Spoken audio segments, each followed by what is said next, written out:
about the regenerative medicine. So, as name suggests, the regenerative medicine. Basically, this is not a medicine, this is a process. Which process?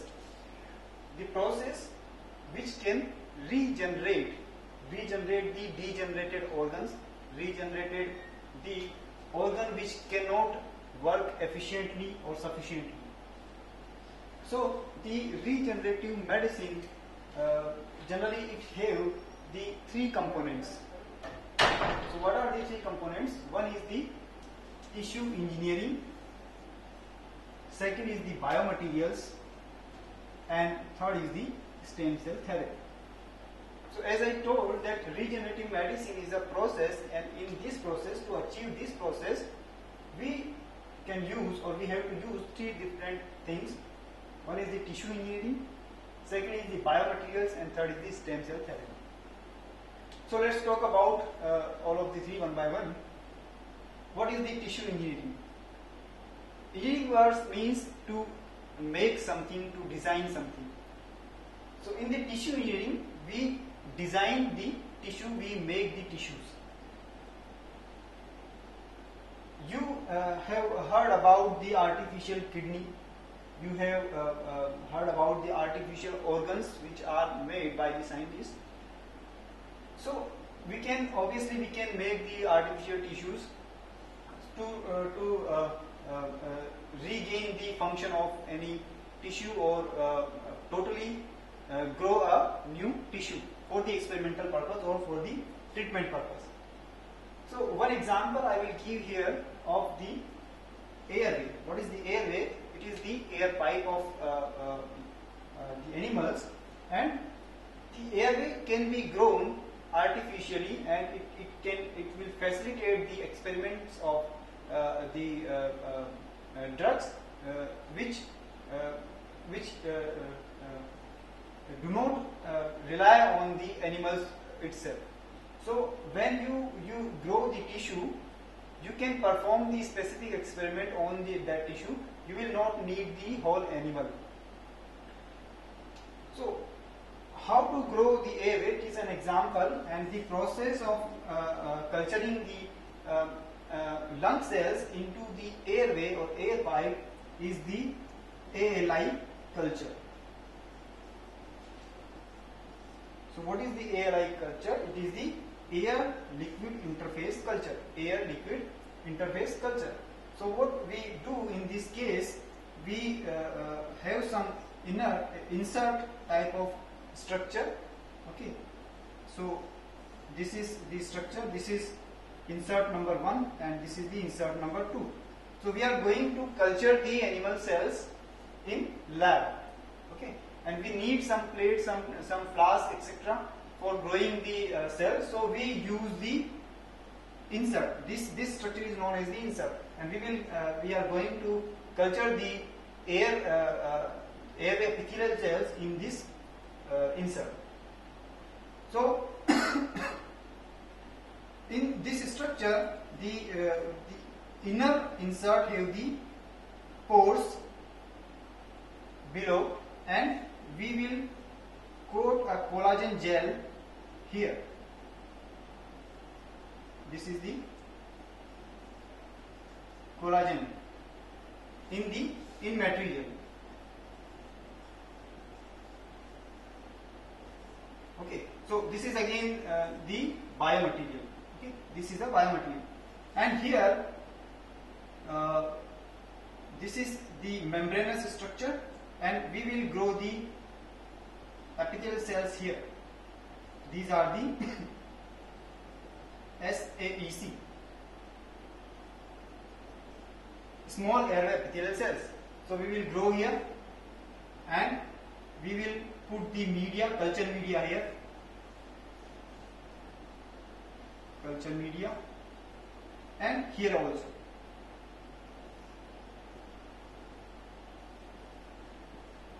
Culture media. So it will be filled by the culture media. Okay, we will incubate this till it cover the whole surface. when it covered the whole surface, what we did, what we do, that we remove the media from the upper side. Okay, we remove the media from upper side.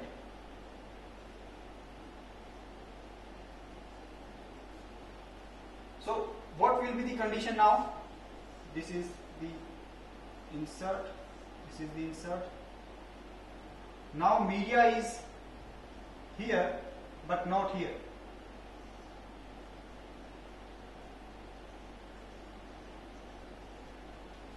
Okay, so now the cells are in the contact with air.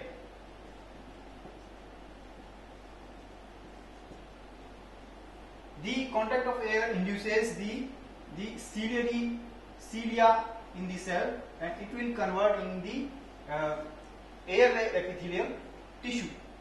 Now this is the tissue we can use for the experimental purpose, like the asthma or the other chronic COPD conditions. So we can do the experiment which is related with the airway in this tissue. So this is the one example of the tissue culture or tissue engineering.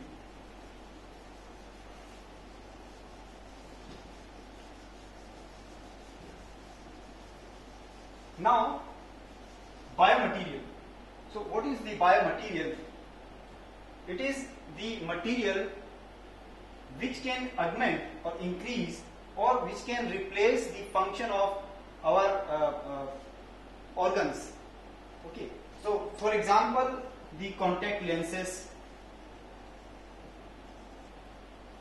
it can replace our eye lenses. For example, the bone implants. So these are some example of the biomaterial. So it can augment the function of any organ. If say for example the heart valves. So heart valves, artificial heart valves increases the efficiency of the heart, which is now weakened. So it can augment or replace, like the lenses, okay, or like the bone implants. They can replace the original bone. Okay. So biomaterials are one component of the regenerative medicine, and the biomaterial, because the biomaterial are going to be inserted into the human body, so the material should be like that will not hamper our immune system, because generally when the foreign particle or the outside particle comes into our body, it will generate an immunological response. Okay, so many of the biomaterials which are not biocompatible are rejected by our immune system. So one quality of the biomaterial should be it should be biocompatible. Biocompatible means it cannot generate the toxicity inside the body, it cannot generate the immunogenic response in our body. So we prefer the natural substances for the biomaterial purpose. Natural polymers, and some examples are also there which are not natural, but they are in the use because they do not have the toxicity in our body. Okay. The next one is the stem cell therapy. So what are the stem cells? Stem cells are the non-differentiated or undifferentiated cells.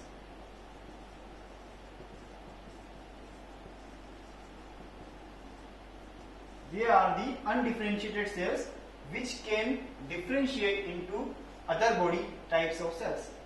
Okay, it can differentiate, it can be differentiate in other cell types. Okay, so the stem cells have the capacity to make other types of these cells. Okay, so they have the high level of the potency. Potency. Potency means to differentiate into the other types of the cells is the potency. So stem cells have the high potency level. So there are many types of the potency like the totipotency, multipotency,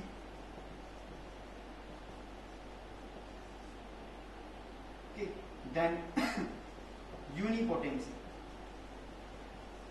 Totipotency means the cells can be differentiated or it can make any type of the cell, like it can make the blood cell, it can make the heart cells, it can make the nerve cells. So we will say that this is the totipotency or totipotent cells. What are the multipotent cells? Multipotent stem cells are the cells which can make most of the body cell types but not all. Okay, and unipotent is the cells which can generate only one type of the body cells. So the stem cells they generally have the totipotency or multipotency.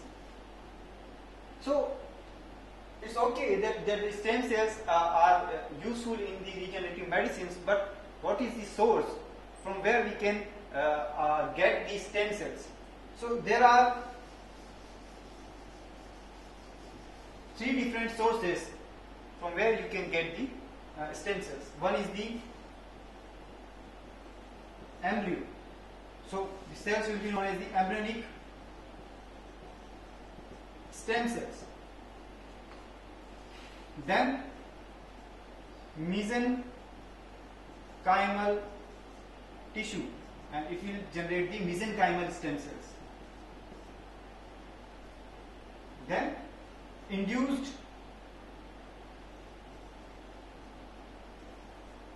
stem cells. Induced stem cells.